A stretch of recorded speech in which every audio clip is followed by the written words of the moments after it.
Okay, in this section we're going to be talking about how to create charts and graphs in Excel.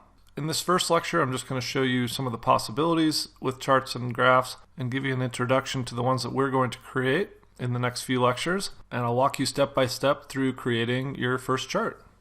So if you look up here in the left hand corner of this spreadsheet, you'll probably recognize our kitchen remodel cost worksheet. The only difference is that I've taken the grid lines out of our worksheet just to make our spreadsheet and our charts easier to look at.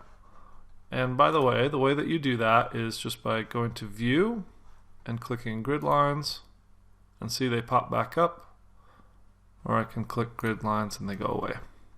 So what I've done is created these three charts based on our spreadsheet. So you can see this first one here is basically just the cost of different materials. So we have the materials across the bottom, just like we have in our first column, and then we have our total costs laid out into columns. The awesome thing about charts is that it makes all of your data very visual. So we can look down this column and kind of pick out some things and see that flooring is our most expensive cost, cabinets are next. If we look around some more, we'll see that the fridge is the next expensive thing. Or we can create a chart like this and we can really easily see that our flooring is the most expensive thing, that our cabinets are the second, and that our fridge is the third. And so this is a column chart, which I'll show you how to do. And then next here is a pie chart. It's just a circle that's divided into segments representing each of the materials in our chart. So all of our materials here are represented around the outside, and in this case, instead of having the cost of different ones listed in the chart, we have the percentages of the total cost for each one.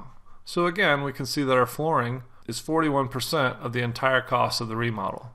And then when we go over to paint, we can see that it's only 2%. So this gives you a really great visual breakdown of your costs. Finally, we have essentially the same chart as this first one over here, but this one is set up as a bar chart, so our data is represented horizontally. And the nice thing about a bar chart is it makes it even more clear the differences in any value. So you can see how flooring really stands out because this bar extends so far across the page, whereas this one does still stand out, but it's not quite as dramatic as this. And you can see all the way down to like the cabinet handles and the paint, what each one costs, and how each item relates to the rest of the items in the list. So let's just start from scratch with our kitchen remodel cost worksheet, and I'll show you how to create your first chart. And probably one of the hardest things about creating charts is deciding how you want to represent your data.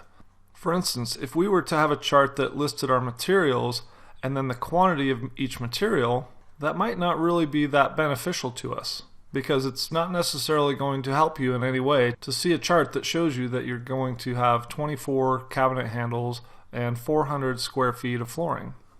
On the other hand, if you want to compare costs of each material to each other to see which parts of your project are going to be the most expensive, then comparing your total costs for each material makes a little bit more sense.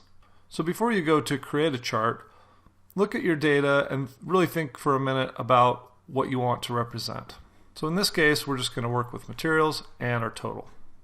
And there are a couple of ways that you can use the data like this. You can format it as a table, which we'll talk about in another part of this course, or you can name it as a range. And the way you do that is you select the entire range that you want to work with, click up here in the name bar, name your range, just call this kitchen R for kitchen remodel, and hit enter.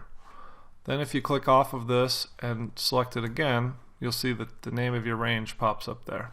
Or you can just select your range, go to Insert, and click on Charts. Now you can either pick from one of the drop downs here, which will give you a little preview of each chart type, or you can click on this arrow, which will bring up a dialog box, or you can go to the Recommended Charts tool.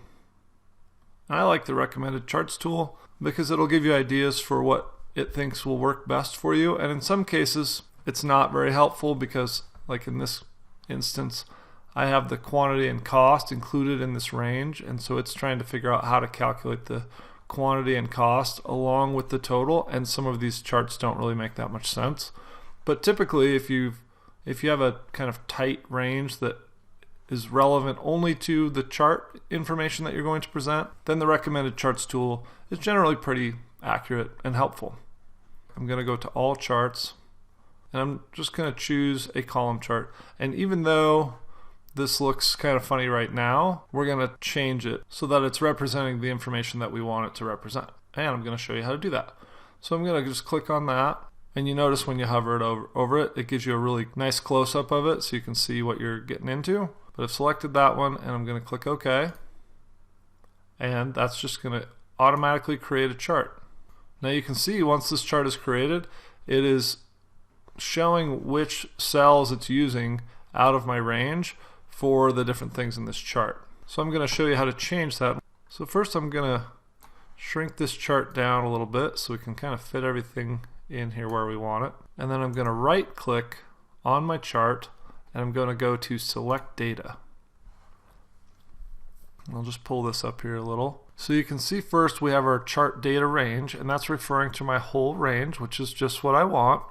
Where I don't need to calculate the quantity and the individual cost of each item, I just want to do a chart with the entire totals of each item. Then I'm going to go ahead and go in here, and I'm going to take the quantity and the cost, and I'm going to remove those.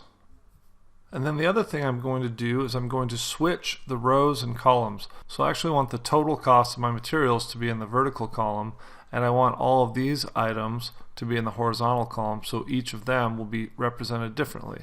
So I just click this, and it'll switch those back and forth. And you can see how that's changed things. So now I'm going to go ahead and click OK. Now I can expand this a bit to make it look a little better. And now you can see we have a really clear representation of our flooring costs, our cabinet costs, cabinet handles, and all of the different materials that we have in our spreadsheet. And that gives you a basic chart representing the differences of the costs of each of your materials. In the next lecture, we'll look at some tools for formatting this so we can change the colors and different elements of it to make it look exactly like we want it to look.